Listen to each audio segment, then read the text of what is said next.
everybody, welcome back to Rich with Grandpa. It's Saturday afternoon, the weekend after the 4th. Dogs here. We got Jerry. Come in here, Jerry. My wingman, Jerry. He knows all this stuff. God, you're my savior. You're my card wizard, genie, whatever. We got some stuff to show you today, and so let's get to it. The first thing we're going to do is we're going to talk to Jerry about his acquisition that he got here a while back, and we haven't had a chance to get together and talk about it. So Jerry, it's all yours. So what we have here is a 2021 2SS Camaro. Just a bone stock beast. I love this car. It's really been a lot of fun. Bear likes it too. Bear seems to like it. Ended up getting some new wheels on there since the run flats that came on it didn't last very long. So it was time to upgrade some wheels and put some meat underneath it. Yeah, tell us about these, because they are just absolutely sick. When you rolled into the driveway, I saw those. I said, "Oh my God!" So they are Stance SF 10s. Wrapped in Nito 555s. In the back it's 315 3520s. They're on it's a 20 by 11 wheel, and up front we got a 275 40 20 on a 12 by 10. Well, they are absolutely sick, man. Those are just great. I Dual love bronze. those.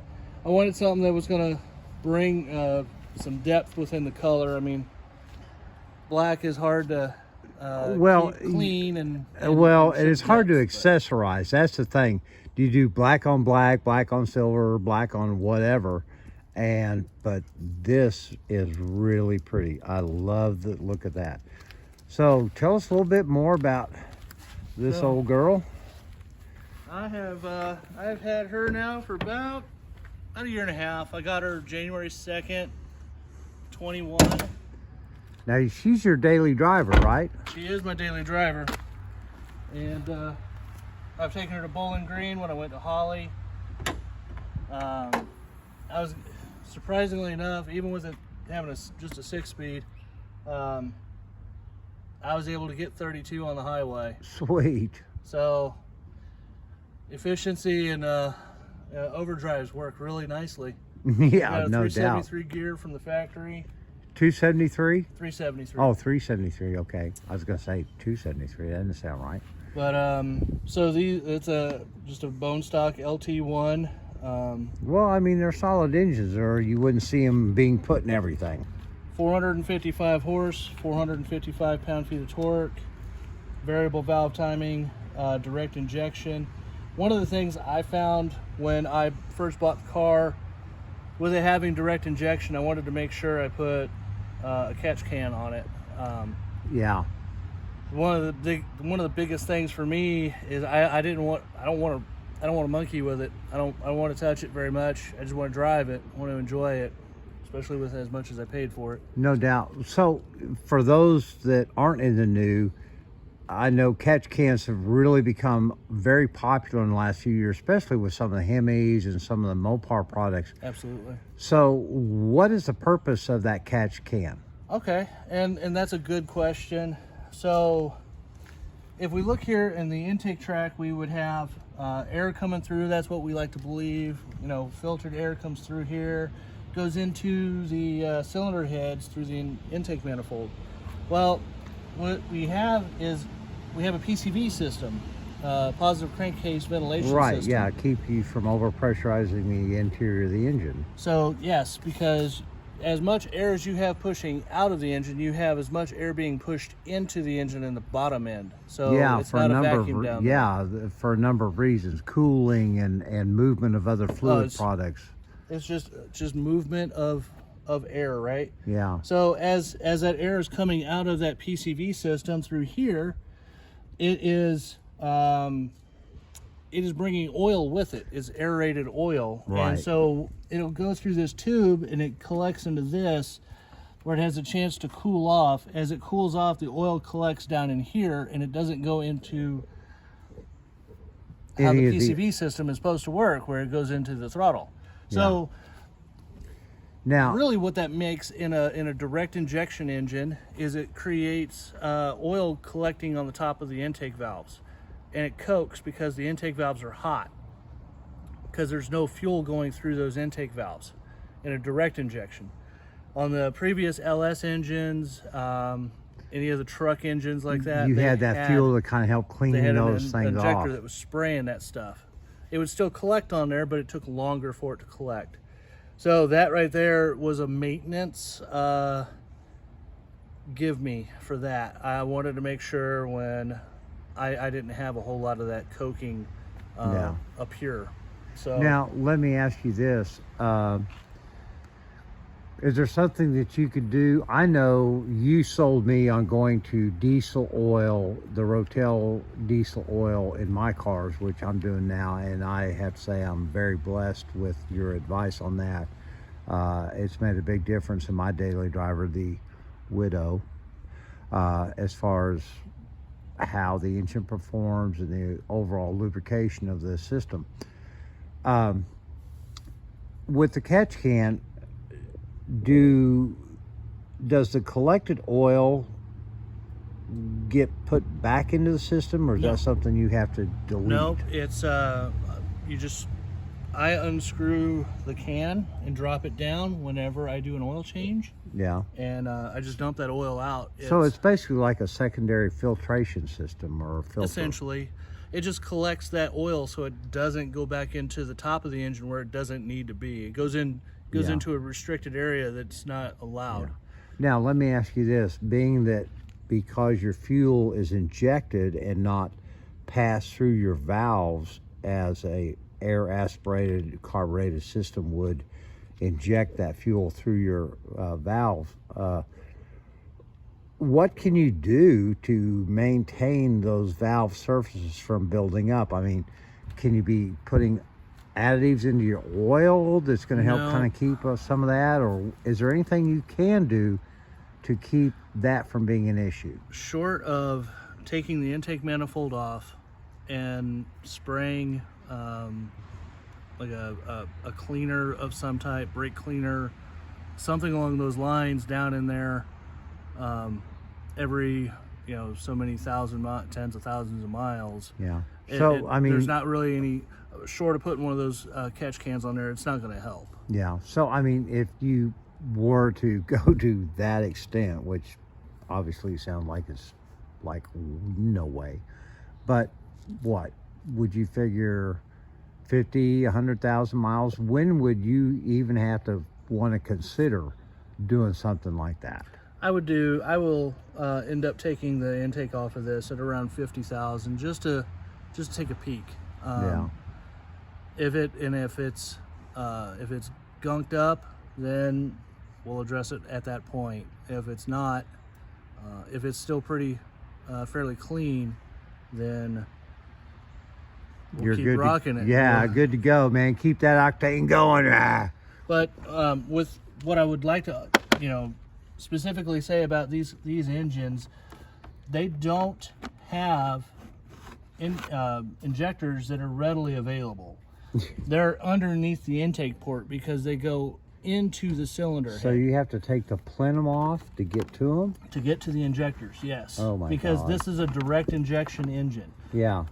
And what's also really fun about these cars is right here is the person who hand built the engine. Yeah, got a little sticker or something down there that says, hey, Jose did this. Or in this case, what's his name? Jonathan. Jonathan.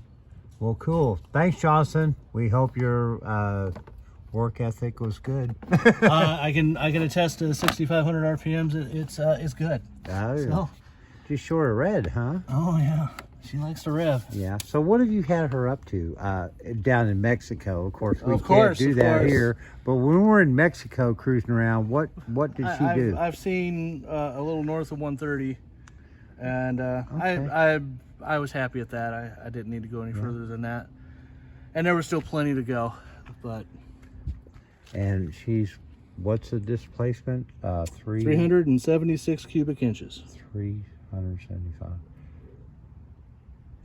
I gotta tell you, I've had her up to 130. She probably wasn't that quiet. No, and she scared the hooey out of me, but by God, she got there. Oh yeah. Scared the hell out of the guy driving the Mustang. Well, Yeah. that's sweet, man. And I honestly, and Jerry knows this, we've been friends for a while. I have not been a huge Camaro fan. Just sorry, I'm not. First generation, 67, 68. Yeah, I had a friend in high school. We had one. We burned the tires off of it every weekend. But I do have to say, I've always loved the styling of the car. My big issue has always been, for me, an old timer, and it's just not the Camaro. It falls in line with the Camaros, the Corvettes, the Mustangs, and some of these other cars, even the Charger. I don't have the visual around the car. I can't see out of them well enough that I feel comfortable with. Now, ironically, and I was telling Jerry about this, because of what I do, I drive a lot of different kinds of cars. Personally, right now, if I were buying a later model Mopar, it would either be a Chrysler M300 or a 2019, 2020 Scat Pack Challenger. If I had that kind of money. Well, so, we all have our dreams. But for the stock standard Camaro 2020, 2022, I found that the Mini Cooper was more comfortable, and I had more visibility around the vehicle, and I felt much more comfortable. And ironically, that little sucker will fly. It will jump up, and you'd be surprised. That little BMW Bumblebee will kick some butt. Anything with a turbo tends to do that. Well, especially if you put some upgraded fuel in it. Well, the one thing I will say to that, being a bigger person, I have traveled this nation in many different vehicles, and the one thing I've always had throughout my entire life was always getting into the I like to call it the tired butt syndrome, where after about 8 hours in the car, your butt's just wore out. It's just tired. Yeah, You it just doesn't don't really wanna be matter it what you're anymore. in.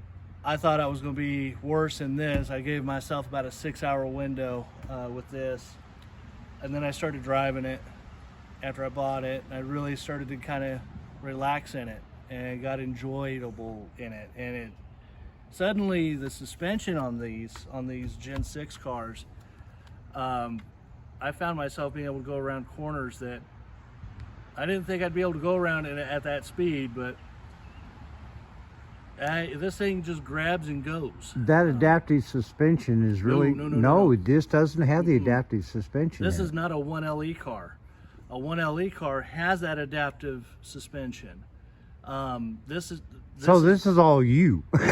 me.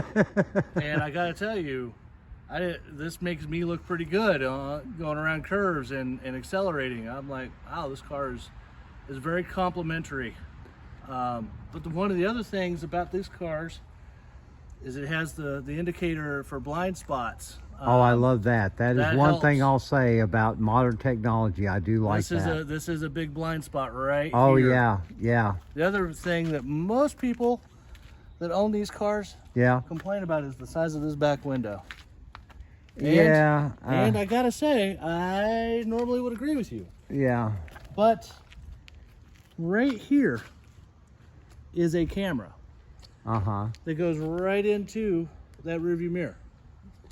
So I do not have a blind spot right in because there. Of this, is I have that very wide angle, and I can zoom, I can dim, I can do all of the things Now, does then if this you- have like a night setting to where you get a little better illumination at night or in dimmer light conditions? So if somebody comes up on me and with high beams on, which here in Georgia seems to be everyone, Yeah, they don't understand it what actually that is. dims on its own. It recognizes the light. So it'll outside to what reduce this the is. looms that it's accepting based on what's illuminating it. Absolutely. Sweet. And then of course this has the heads-up display, so I don't have to take my eyes off the road. Yeah. What are your thoughts about having that little backup or rear view camera in your rear view mirror? Because the vehicles I drive that have that feature, honestly, for me, I don't like it. It's a distraction. It took a little getting used to. But see, that's not my rear view camera. It is a rear view camera, but the backup camera, when I put the car in reverse, Yeah, goes I back know. here on the Yeah, bottom. it's a It different goes up on the set. display up Yeah. on the radio. Yeah. This is full time into the actual rear view mirror. So probably it took me about a week of just constant use, and then I got used to it. And then now that I don't have one of those in every one of my other vehicles, I'm like, what is wrong? Yeah. So once you get used to it, you really enjoy it. Well, it's all there to make our driving habits and our, dealing with our surroundings safer. And I appreciate that. None of my cars have any of this technology, backup cameras and all that. I've got my standard analog. I love analog. 3 mirrors, sides and rear, Yep. and my hopefully brain making the right choices in backing up. But no, like I said, I drive cars every day that have this technology, and it's pretty cool. But my big thing is, as far as ownership of a vehicle, all this technology at some point breaks, and it ain't cheap to fix. And you are qualified to fix it, not me. I just need the part. But with that being said, I think this is a good time to talk about this. My good buddy Jerry and I, in a limited way, he's opening up a shop here in Monroe, Georgia. Yep. Probably one of the finest mechanics I've ever got to wrench with. And you might see me around the shop once in a while kicking a cat or busting off a lug nut somewhere or just trying to figure out where the bathroom's at. But I'm there to support Jerry and helping him out in the shop, answering the phone, promoting the business. And so, Jerry, as soon as we get you set up, get your licensing and your business credentials, and get a name for the shop, and we'll talk about that, because I think I got some good ideas. We'll be promoting him and what he's doing at the shop on the channel. It's going to become part of the channel. And so now that we've made our big official announcement, let's go in the shop and take a look at the old girl, because Jerry came out, and we're gonna probably wrap this up pretty soon, but let's go see what the heck's going on out here. Now, I've been giving Jerry an update on the brake situation, and he came in here off camera and got out a hammer and stuff, and I'll tell you what, him being younger and all, he's trying to help out here getting this dang cursed drum off.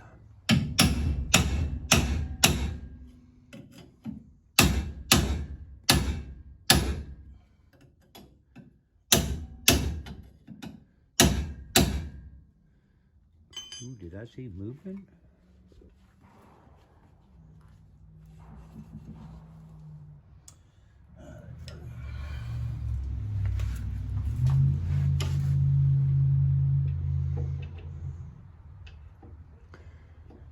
Yes, like I said, on every car brake setup, there's always one wheel that's going to be the biatch of the bunch, and this is the one.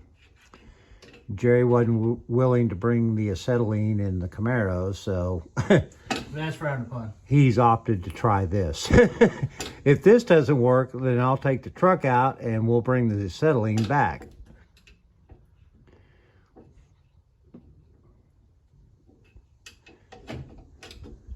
I can't imagine what might be laying in the bottom of that drum. If that drum comes off, it'll probably be all kinds of parts.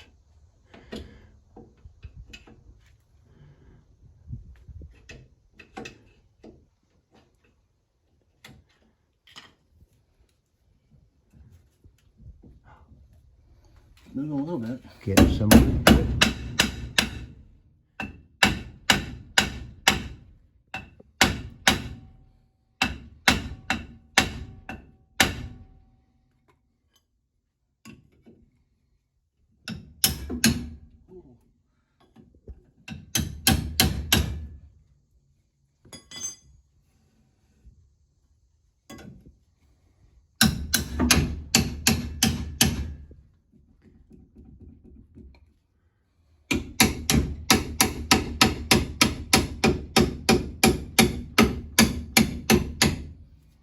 Oh, she wants to. She kind of does.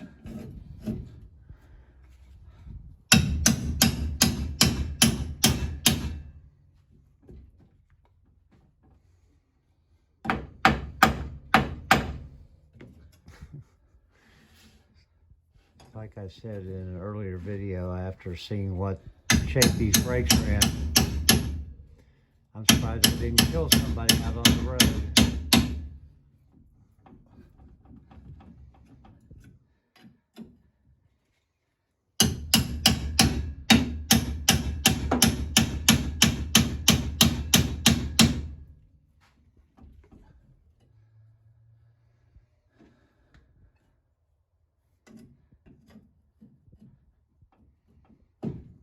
Oh, I heard something pop. We're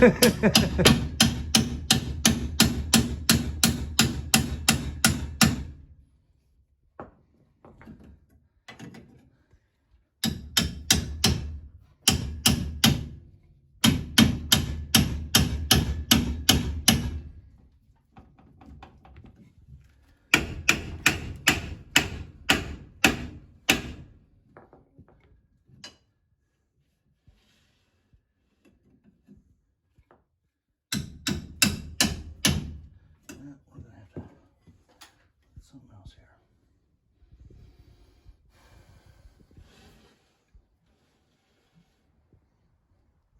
Crazy, isn't it? It is. I tried to, wire wheel all the rust and stuff I could off of all of that area to, kind of. We're gonna get to it.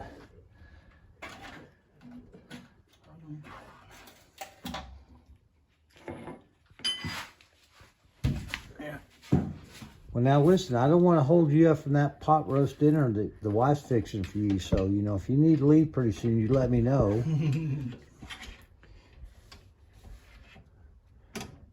But I do appreciate you coming by today. We got a lot of things in the future planned. Jerry and I have got some things we're conspiring on. Absolutely. I got a 408 LS that's going to be getting brought up here very soon. Yeah, that's when you put the turbos on, right? Oh, that's one of them. Yeah, one of them, yeah. And I think you still got a 5.7 set on the floor out there. Yeah, I do. I got a block. Well, there's always a future. There is. That's a real possibility. We'll see where we get with this. Listen, man. Would you like to see a 5.7 Hemi go in this thing? Let's ask the viewers. Yeah, I would love, some response from that. And it wouldn't hurt if they'd, pony up a little cash to help pay for it. Because you and I both know it ain't going to be cheap. No, but nothing Mopar is cheap. But you know what? This old girl just might be worth her. We'll have to see. We'll be talking about it. We got plenty of other things that we can't afford right now that we'll get done. And then we'll talk about making her bad to the bone. Let's see what the viewers think. What do you guys want to see happen? Yeah. Let's see where you guys. Yeah, I would love to see some of that. Yeah, let's get some interaction here going. Listen, everybody, we appreciate you coming out. being with me and Jerry out here wrenching with Grandpa. Great little Camaro out there. Jerry's got a lot of new stuff and it's coming to the channel real soon. We got all kinds of stuff going on. The Cuda is our flagship car, but we got more on the plate. Right, Ben? Oh, absolutely. We got more Camaros than... Yeah, we got what? We got 3 Camaros. Yeah, right 3 now. Camaros out there right now. Oh, yeah. So it ain't just going to be Mopar, although that's kind of the passion, but... 3 Camaros, a Silverado, a square body dually, and yes, I do have a Mopar. Oh, yeah, you've got your Magnum. And Magnum RT. And you're kind of in on this too. So we got cars. We got Mopar, we got Chevy, we got all kinds of cars and stuff. So everybody, thank you for joining us. God bless. Please subscribe if you're not. Comment. We always love to hear from you. And we'll see you again real soon. Right, Jerry? Absolutely. Thanks a lot. Bye-bye.